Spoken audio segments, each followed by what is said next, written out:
Clavicular joint. Start. We start with the sternoclavicular joint, the clavicle, the sternum, the notch of the sternum, and here you have the attachment of the first rib. And the thing which is the innermost in the sternoclavicular joint is the meniscus here. Correct?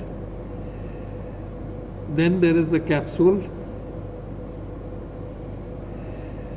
and then this capsule is strengthened by the anti and posterior sternoclavicular ligaments.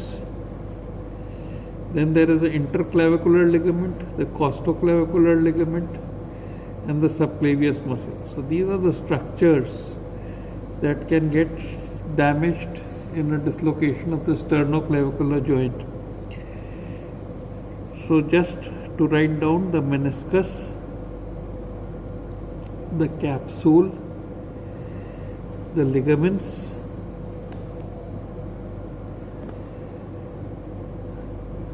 and the subclavius. These are the structures that are damaged either in a pathology of the sternoclavicular joint or the injury of a sternoclavicular joint.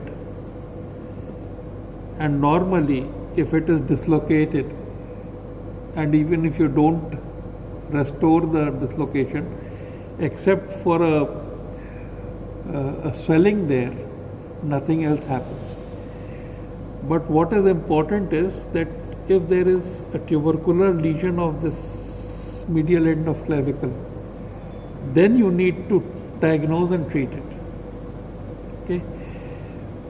The sternoclavicular joint is the joint on which the pectoral girdle moves, and therefore stiffness would finally lead to loss of overhead abduction or diminution of overhead abduction, which is not such a big problem to deal with. So this is sternoclavicular joint. Then we have a fracture of the clavicle. Where is it common? At the junction of the 1/3 lateral and 2/3 medial. Question is why? Answer is it's a junctional area. Junction between two curves, junction between flat and triangular, junction between cancellous and cortical, junction between weight bearing and non-weight bearing. Then you ask, what is the displacement? The displacement is that the distal fragment goes downward, forward, and medially. How to reduce? Figure of 8 bandage. And that figure of 8 bandage actually passes from the axilla like this. It goes and pulls the distal fragment up laterally and backwards. And this figure of 8 bandage has to be tied with the elbows in the coronal plane.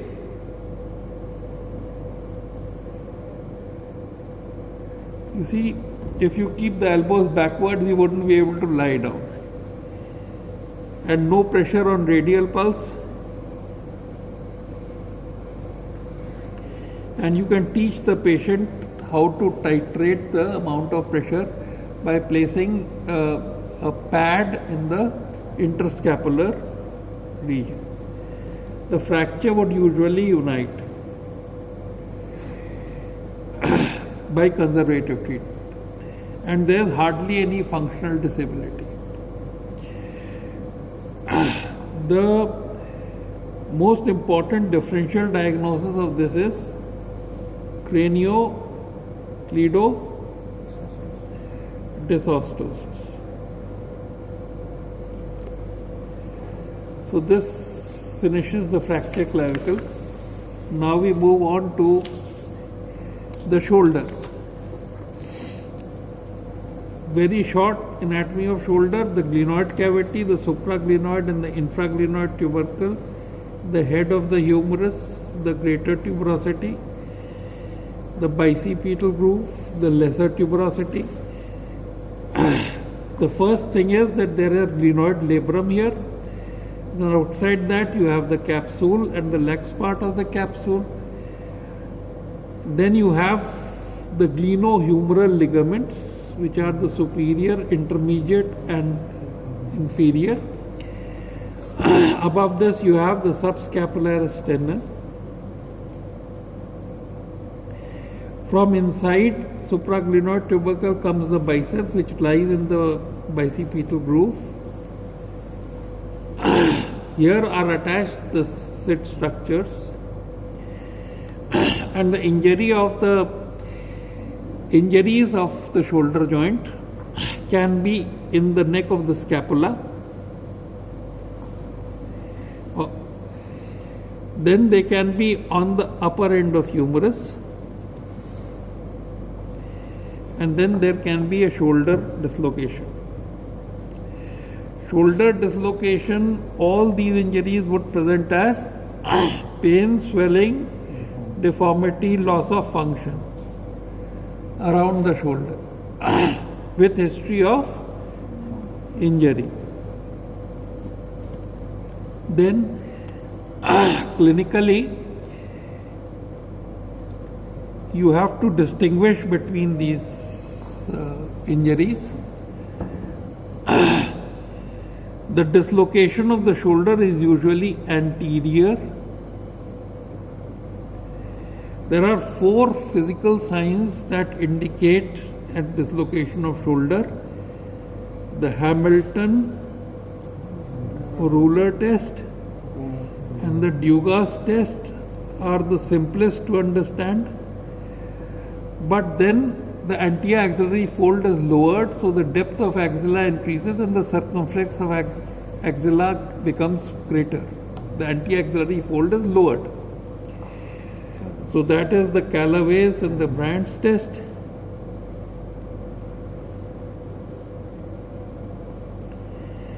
Basically, you can feel this head anterior to the glenoid in the deltopectoral groove, and you can confirm in the subcoracoid area, and you can confirm that this is the head by presence of transmitted movements.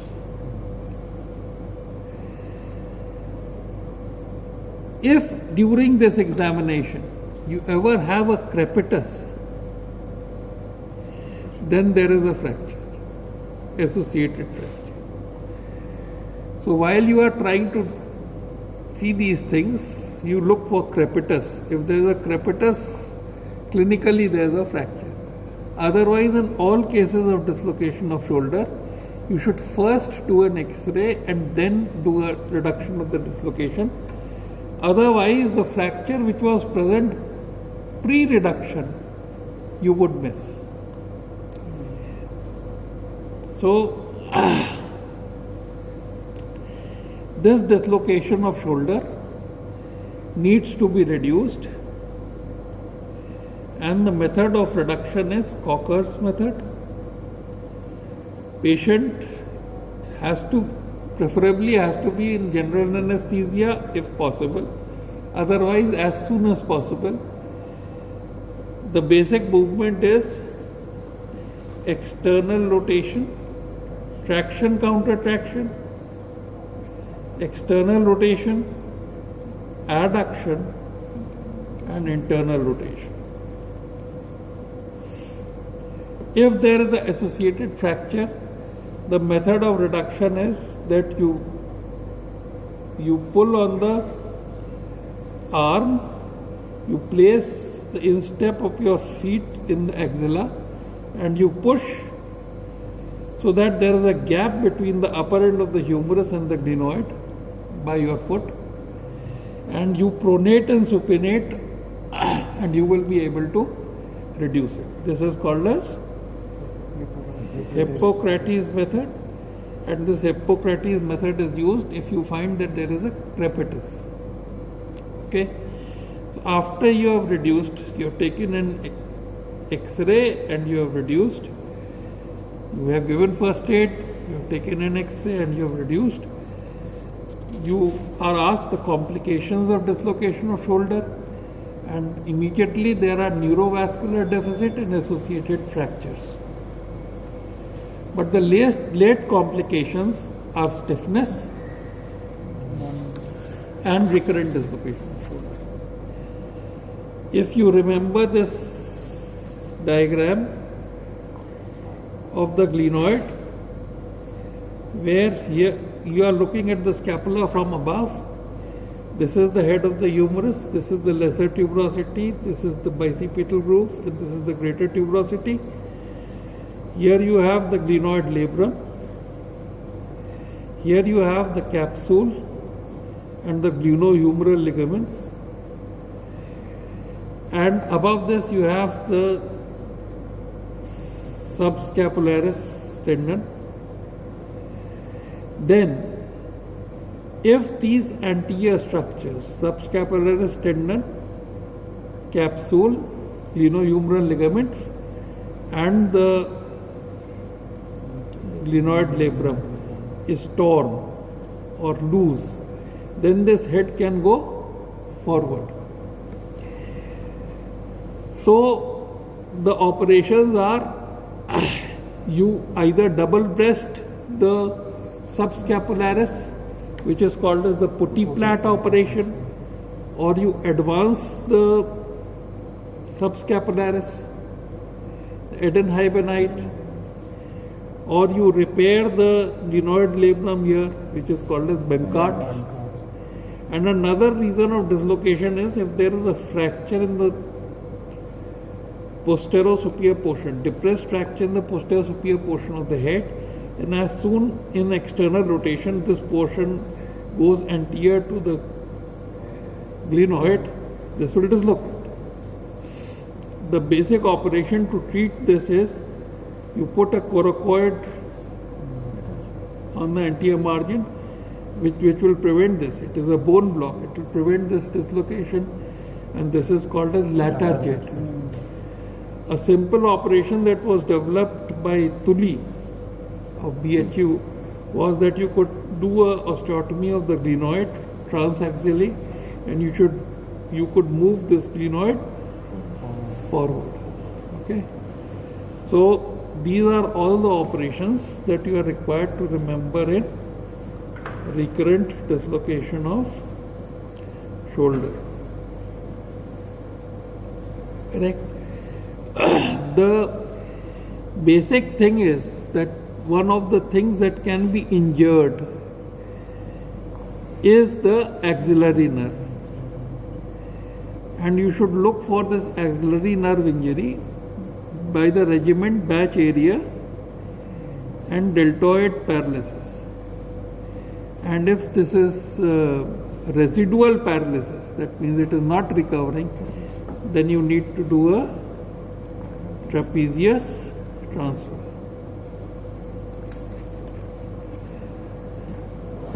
Then we go on to the shaft of humerus.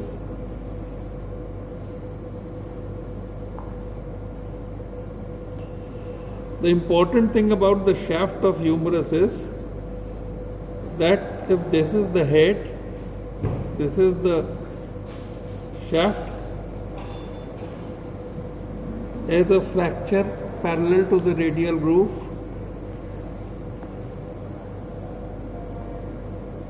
This is the distal fragment. There is the intramuscular septum through which the radial nerve is emerging. And if you try to close reduce this fracture, the radial nerve will be entrapped, and this syndrome is called as Holstein-Lewis syndrome. So, if there is danger of radial nerve involvement, or there is already radial nerve involvement, evidence of radial nerve involvement, which is by wrist drop, thumb drop, and finger drop and anesthesia in 3.5 dorsal part of fingers, then you would do a open reduction and internal fixation. Otherwise, you can treat it by closed reduction by a hanging cast. You must remember that chances of union in closed reduction by a hanging cast are very high. That's why you should not jump onto open reduction and internal fixation. But of course, if the radial nerve is entrapped, then you need to do this. Okay? Then we go on to the lower end of the humerus. The lower end of the humerus has a lateral epicondyle, a capitulum, a trochlea, and a medial epicondyle. This fossa is the coronoid fossa because the coronoid of the olecranon fits here, and this is the conoid fossa because the head of the radius fits here. So this is the head of the radius, the radial tuberosity, and this is the ulnar tuberosity, coronoid process of the ulna. So this is the elbow. Okay. Therefore, in this, the fracture can be supracondylar, intercondylar, lateral condyle. Lateral condyle consists of the lateral epicondyle, the capitulum, and the lateral half of trochlea, and the medial epicondyle. Then there can be fracture of the capitellum, and there can be slip of the lower slip of humeral epiphysis. This epiphysis can slip forward. So slip of humeral epiphysis. So these are the possible injuries. Supracondylar, intercondylar, lateral condyle, medial epicondyle, capitellum, and slip of humeral epiphysis. These are the possible injuries of the lower end of humerus. And the upper end of the humerus can be head radius, neck radius, coronoid, olecranon, and then fracture of the shaft of ulna with dislocation of the radial head, which is called as Monteggia fracture dislocation. Now, after understanding this, so there is a history of injury, there is pain, swelling, deformity, loss of function around the elbow. Then you have to find out which one of them is this. So in supracondylar fracture, you would find that the three bony landmark relation, the lateral medial epicondyle and olecranon relation, is maintained in relation to each other but disturbed in relation to the shaft of humerus. Okay? So three bony landmark. And what is the second physical sign? There is tenderness in the supracondylar ridge. Okay. Now we move on to the intercondylar fracture. In the intercondylar fracture, the lateral and medial epicondyle distance would increase. Supracondylar fracture is in a child, intercondylar fracture is in an adult. Okay. Then lateral condyle. In the lateral condyle fracture, the distance between olecranon and medial epicondyle will be maintained, but this would be increased. Similarly, in the medial epicondyle, distance between this and medial epicondyle, olecranon and medial epicondyle will increase, and this will be maintained. Then there is an important entity called posterior dislocation of elbow, where the olecranon would be higher than the epicondylar line in an extended elbow, but even in a flexed elbow, the tip of the olecranon gives you a diagnosis of posterior dislocation of the elbow. Alright, so there's tenting of the triceps, and the olecranon goes higher. With this olecranon fracture, you must always look for fracture of the coronoid. Alright. And you should look for fracture of the head of the radius, because the olecranon can't go above without damaging these structures. May go but may not go. Similarly, in fracture of the medial epicondyle, you must always look at the ulnar nerve. Alright. And in all such fractures, you must look at median ulnar radial and blood vessels, vascularity. Then your clinical examination of injuries around the elbow is complete. What would you do? You will splint, you will do an X-ray, correct? And you will follow the 3 R's: reduce, retain, rehabilitate. If closed reduction fails, and if the elbow is involved, then you will resort to open reduction. And there is a trick in open reduction of fracture of lateral condyle. The trick is that this fracture of lateral condyle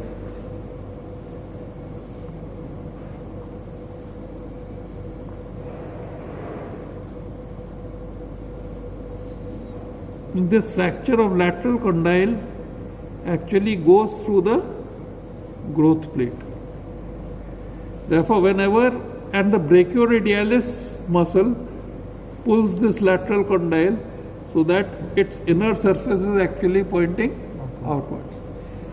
So, it is important for you to ensure that this alignment of growth plate is exact. This point to this point and this point to this point. If the growth plate is not exactly aligned, then there can be a bone formation across the growth plate. The lateral condyle will not grow as the medial epicondyle. There will be a progressive valgus, and the ulnar nerve will have a paralysis, so stretch paralysis, which is called as tardy ulnar nerve paralysis.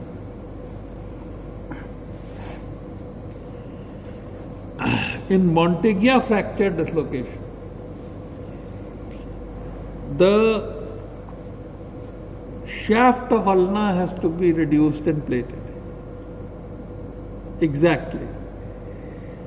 And if the head radius is fractured or the neck radius is fractured, in a growing child, the head is to be preserved, and the annular ligament may have to be reconstructed.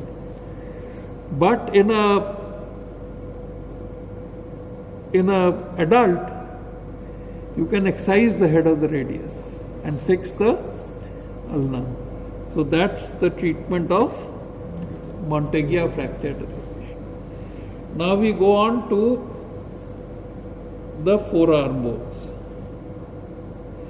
You must understand that when there is a fracture both bone of forearm, one type of fracture is called as the green stick fracture, which occurs in children. And this green stick fracture is an incomplete fracture where one of the cortex is fractured, the other isn't. And therefore the bone would angulate. The diagnosis of this is that even anti-gravity, the angulation holds. And if you want to reduce this fracture, you must angulate it in a reverse direction to break this fragment for the reduction. So you give traction, counter traction, and you angulate it in the opposite direction so that this thing breaks. The second important thing about a both bone forearm fracture is that if you are seeing a lateral view, this is the ulna, it has gone back, and if this is the radius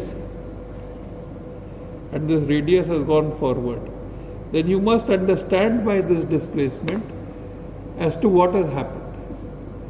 Supposing these are the radius and ulna, if this is the radius, this one, and this is the ulna, so if the radius goes back, that means the forearm, the distal fragment is supinated in relation to the proximal fragment.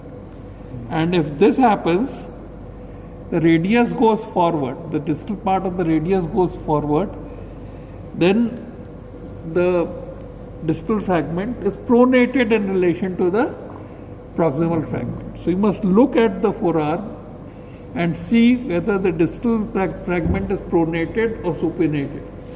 You have to give traction, counter traction, you have to give angulation so that they align, and then finally you have to correct the pronation supination alignment for closed reduction of fracture both bone forearm. If you are unable to, one of the most difficult things to correct in this fracture is when this part of the bone increases the interosseous space here. So the interosseous space is not aligned. So what you do, if this is the interosseous space, this is the interosseous space, and it has got narrowed and gone in the interosseous widened like this, then you have to place, after you have applied the slab and before it sets, you can put the gypsona strip here and try to widen this interosseous space from forward and backwards, right? So that type of molding you may have to do to restore interosseous space. All right. So angulation reversed for green stick fracture, angulate to align the fragments, traction, counter traction, angulation to align the fragments, correction of pronation, supination, correction of interosseous space, and then above elbow POP. So these are the things that you have to remember in closed reduction of fracture both bone forearm. Then if the lower end of radius is fractured, if the shaft of radius is fractured and ulna is not fractured, then the joint that dislocates is the inferior radioulnar joint, and that is called as Galeazzi fracture dislocation. Again, it is very difficult to restore the inferior radioulnar joint without an exact fixation of the shaft of radius. If it is an old case and you are not able to do it, then the lower end of ulna has to be excised, and that operation is called as Darek's operation. All right, that operation is called as the Darek's operation. So that is about the Galeazzi fracture dislocation. Then we come on to a very common fracture, that is a fracture cholesis, fracture or injuries around wrist. Here it is an old and it's female and it is osteoporosed. All right, and there is a fall on an outstretched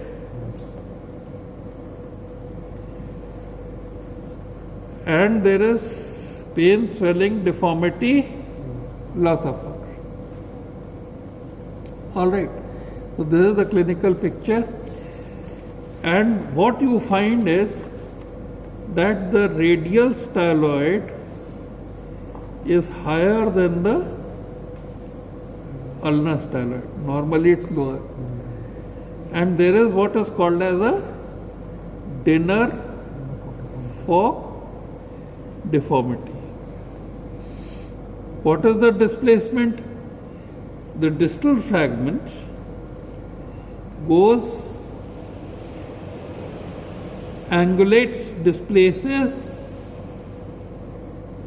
angulates backwards. Alright, displaces, angulates backwards, angulates forward, displaces backwards, supinates in relation to the proximal fragment, supinates, and so it displaces an angulation backwards and radially and supinates. So that's the displacement of the collisus fracture. So if you define a collisus fracture, it is a simple transverse fracture within 3/4 of an inch of the distal articulating surface of the radius in elderly females with osteoporosis, sustained due to fall on an outstretched hand, diagnosed by a raised radial styloid in relation to the ulnar styloid, and presenting with a dinner fork deformity, which consists of radial displacement, radial and dorsal displacement of the distal fragment, radial and dorsal angulation of the distal fragment, and supination in relation to the proximal part of forearm. So it's a beautifully described fracture by Abraham Collis. Okay. How do you reduce it? You reduce it by traction, counter-traction under anesthesia, traction, counter-traction.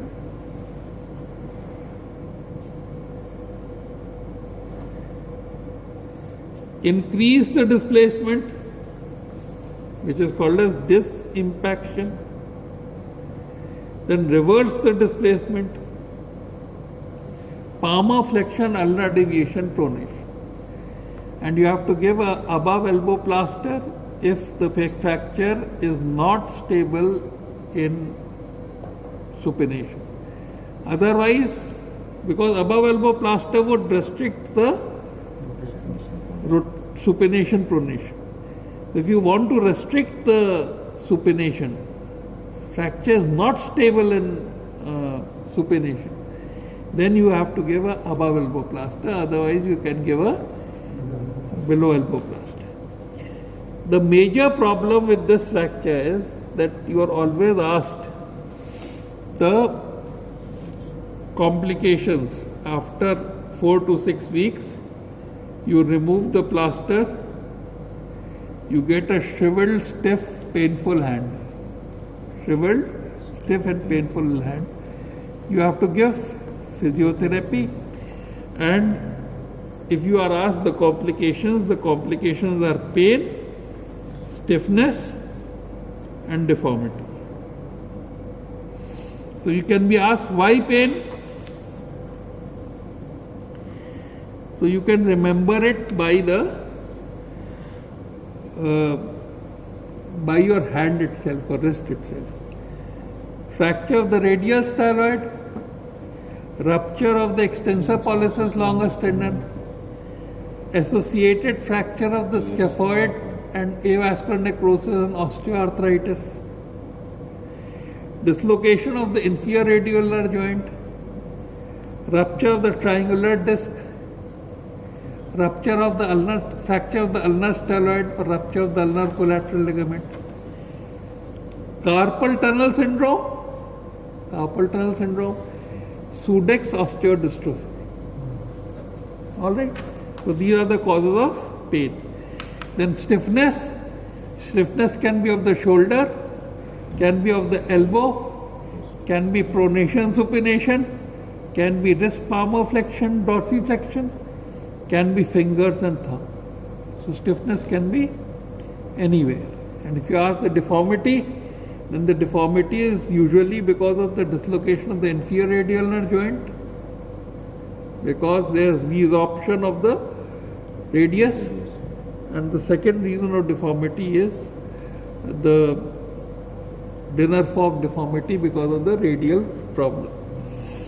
So these are the complications of collisus fracture, and these are the most commonly asked questions about it. Then you have the scaphoid fracture, where you have the tenderness in the snuff box.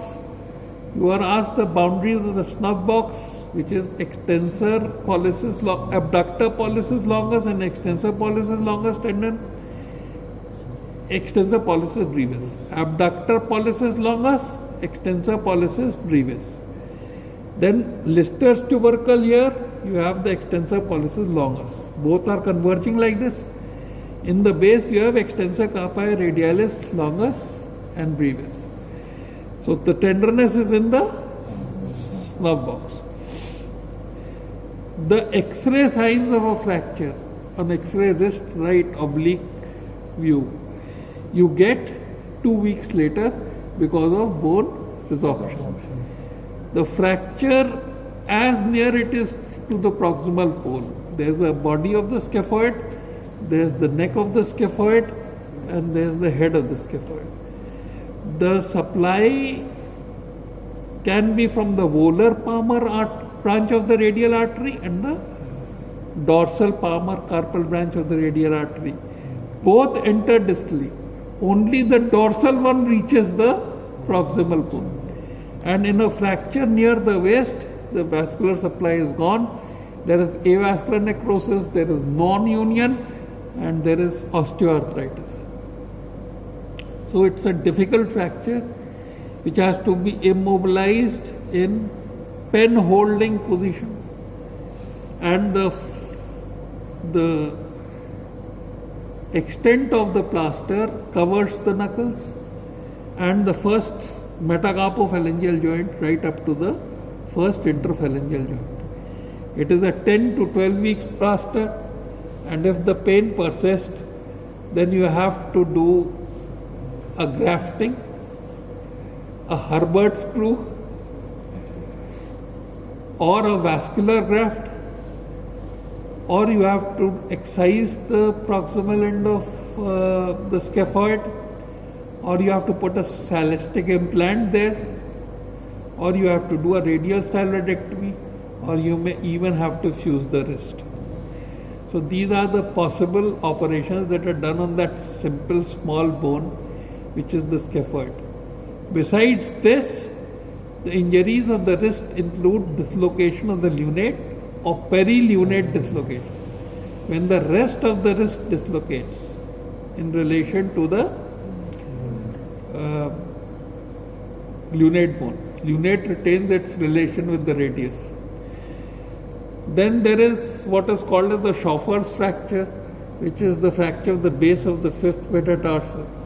And as you have, it usually distracts, and it needs to be reduced in abduction and extension. But if not, then you can open, reduce and fix it by a K-wire.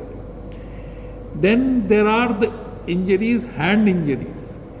You have to remember that in hand injuries, you have to prevent infection, you have to preserve the skin, you have to, first of all, you have to restore the bones and the joints. Then you have to restore the tendons, the vessels and the nerves. So these are the general principles of management of hand injury. Of course, hand injury requires a totally different lecture. So this is it.